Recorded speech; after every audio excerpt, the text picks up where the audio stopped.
वनमंत्री गणेश नाईक आता हॅट्रिक करणारे. ठाण्यात जनता दरबाराच्या माध्यमातून ते हॅट्रिक करणार आहे. 22 ऑगस्टला गडकरी रंगायतनमध्ये जनता दरबाराचं आयोजन करण्यात आलं. 15 वर्षापूर्वीही गडकरी रंगायतनमध्ये त्यांचा जनता दरबार झालेला होता. जनता दरबाराच्या बॅनरवर उपमुख्यमंत्री एकनाथ शिंदे यांचाही फोटो आता छापण्यात आलेला आहे.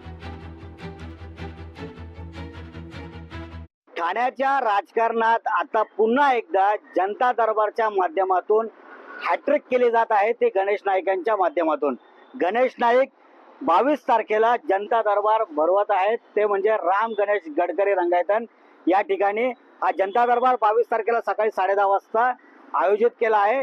याच गडकरी रंगायतन मध्ये गेल्या 15 वर्षापासून पूर्वी हा जनता दरबार गणेश नाईकांनी सुरू केला होता, जो ठाणे जिल्ह्यामध्ये अगदी प्रसिद्ध झाला होता.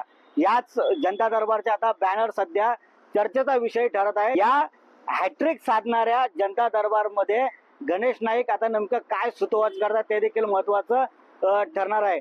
आपण गेल्या मागील काही काळापासून आपण बघतोय की शिंदे आणि नाईक या दोघांमध्ये वॉकयुद्ध रंगत आहेत आणि त्या याला एक वेगळं राजकीय वलय देखील बघितलं जातं.